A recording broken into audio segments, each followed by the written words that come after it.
The most chaotic Grand Prix I think I've ever seen, and that was just after 5 laps, with 2 independent incidents going into the first corner of the race, resulting in a mixed up grid and damaged cars left, right and centre. There's so much to talk about with this race, and I wish I had more than 5 boxes, but here's my 5 things we learned from the Hungarian Grand Prix. My name's Andy, and this is Behind the Drive. Valtteri Bottas's wet weather mistake. First up, I want to talk about that first lap incident in which Bottas aquaplaned into Lando Norris, who was just a passenger as both cars then careered into the Red Bulls. It's the kind of mistake that we often see in these kind of wet conditions, but the consequences were huge for so many different drivers and teams. So it's a mistake which had huge ramifications, and is definitely a red box for Valtteri Bottas today.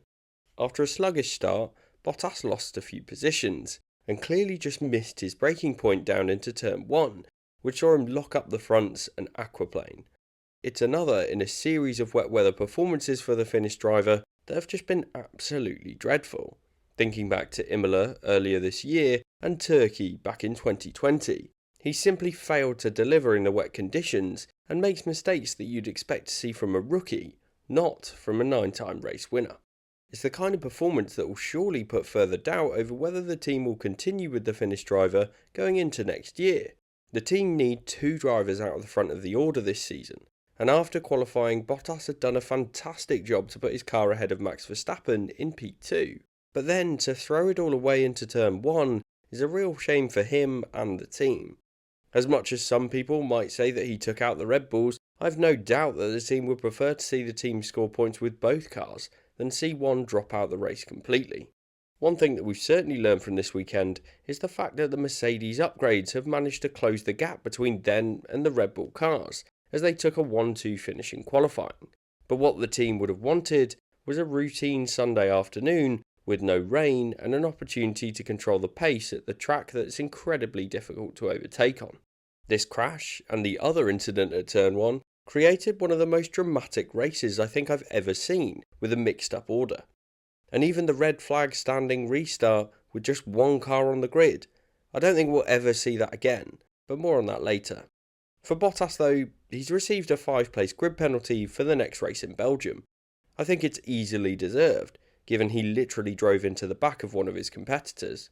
This is the kind of thing that will simply frustrate Mercedes further, as it will put them at a disadvantage for the next Grand Prix, and more generally within the rest of the season. Esteban Ocon is now a race winner.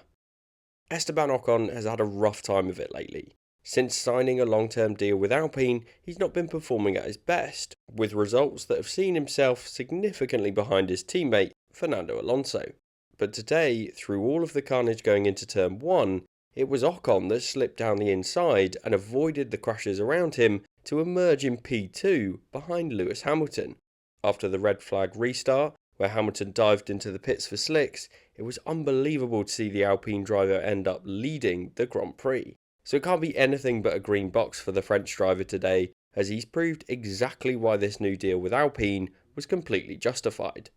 Ocon was unbelievably lucky to not have Lance Stroll hit him in the same way that Bottas hit Norris. The only reason the Stroll accident happened with Charles Leclerc was because the Canadian driver took evasive action to dive down the inside, which saw him take to the grass and hit the side pod of the Ferrari driver. Had Stroll not made that move, it could have so easily been Esteban Ocon out of the Grand Prix and adding to the pile-up that was already happening up the front. Once he was leading though, Ocon looked at home. He had the Aston Martin of Sebastian Vettel hunting him down, with the gap being about a second for almost the entirety of the race.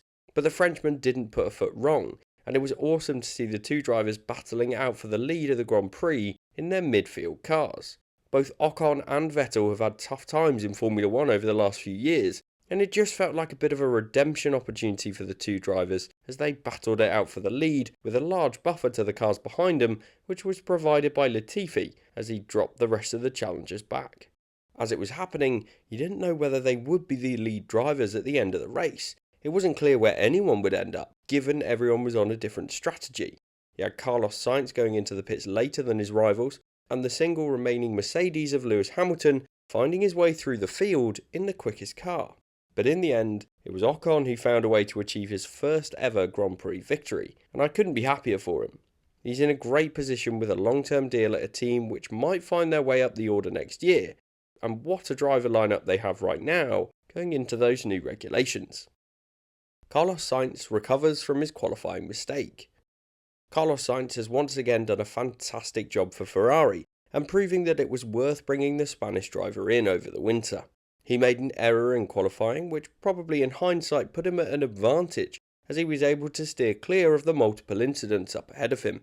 He did a brilliant job on the strategy to manage his tyres and his race, almost coaching the team as he pulled away to P4 at the checkered flag, so it's a green box for Carlos Sainz.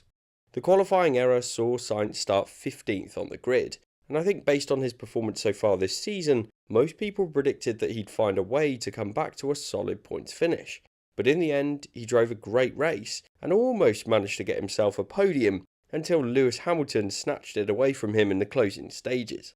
Either way, I think it's a fantastic race for the Spaniard and the Italian team, as he found a way to score a great finish and take a good haul of points, which now actually sees him match Charles Leclerc's points tally at the midpoint of this season. Yes, Leclerc has been unlucky on a few occasions, but if you'd have predicted that these two Ferrari drivers would be level at the midway stage of this season, I think most people would have laughed you out the door. So I'd say that Carlos Sainz has easily made up for his Saturday mistake. Lewis Hamilton's charge back up the order.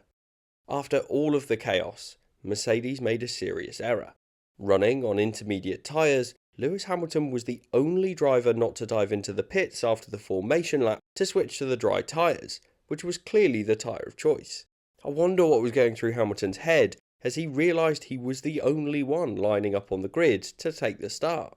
It's a challenging situation as the teams aren't allowed to communicate with the drivers on that formation lap, with the drivers being the ones that have to make the call to come into the pits and change their tyres. But what happened next was a team that pulled themselves together to recover from their mistake, so it's a green box for Hamilton's race up the order.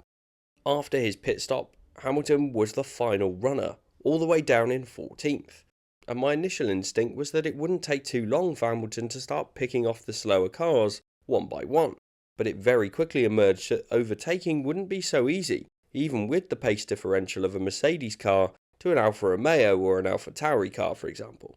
So Mercedes went for a counter strategy, switching to the hard tyres on lap 20 and pushing from the outset. His outlap was incredible, and it allowed him to undercut three drivers in George Russell, Daniel Ricciardo and Max Verstappen, and it was huge for his chances more generally as he worked his way up to the second group in the race alongside Carlos Sainz and Fernando Alonso. The team then went for the pace advantage of having fresh tyres once again on lap 48, and this was clearly always the plan after Hamilton had pushed early on his hard tyres. It worked back in 2019 as he managed to get past Max Verstappen to take the win that day, but it was a tougher ask this time around with 4 cars to overtake and 22 laps to do it. In the end, it was Fernando Alonso that prevented him from taking the win as he had so much pace compared to his rivals, but it was worth it as Hamilton overtook Carlos Sainz for 3rd place in the race. Not the result the Brit would have wanted, but still a huge point swing for him and Max Verstappen, which sees him take the lead of the championship going into the summer break. It was an inspired strategy call, and if there's ever a team to find a way to recover from their mistakes, it's Mercedes. Williams capitalise on a crazy race. Williams have finally scored some points, and it was with both drivers as they took advantage of the chaos and managed to keep the McLaren of Daniel Ricciardo and the limping Red Bull of Max Verstappen behind both drivers as they came home in 8th and 9th. So it's got to be a green box for that backmarker team today after finding a way to score their first points since the German Grand Prix in 2019 with Robert Kubica. It has to be said that Williams have finally got lucky and managed to capitalise and actually bring both cars home in the points. It's the first points for both drivers when driving for that team, and it's amazing to see them take that step. Since the takeover of the team by Dorilton Capital, there's been a huge amount of change at that team, including a new team principal and CEO. But to finally score some points, I think it will be a relief more than anything. It sees the team move up to 8th in the World Championship as they went ahead of Alfa Romeo, and it's great to see the team start to make their way back towards where they've been in the past. I can't wait to see where the team finds themselves in 2022 with the new regulations. Overall, it was a great opportunity and a well-executed strategy to make sure that the team kept those points-paying positions. It could well open the door for the team to score even more points going into the second half of the season. Honourable mentions. It's difficult not to mention the other Turn 1 incident, which saw Lance Stroll dive onto the grass and colliding with Leclerc's side pod in a crash which then caught out Ricciardo and spun him around. It was their second incident in the corner with tough conditions, and there's no doubting the fact that it was all on Stroll today. You then also have the fact that Verstappen did an unbelievable job to keep his Red Bull in the race at all, despite the fact that he didn't even have a barge board after the red flag repairs. He was really unfortunate today after the incident and did a great job to keep his car going to salvage a point despite the damage. Then there's Fernando Alonso, who's had one of his best races since his return on a weekend that saw him turn 40 years old. His battles with Lewis Hamilton towards the end of the Grand Prix were crucial in ensuring that his teammate was able to take the win, and he was simply brilliant today. And finally, I've failed to properly talk about Sebastian Vettel, who was hunting the Alpine driver of Esteban Ocon down on pretty much every single lap of the race. He was so close to pulling off the undercut through the pits, but didn't quite manage it in the end. Regardless, it was a great result for him and the Aston Martin team. What a Grand Prix. It's just incredible to see a new race winner and to have such a mixed up order. But what did you learn from the race? Let me know in the comments, and thanks for watching.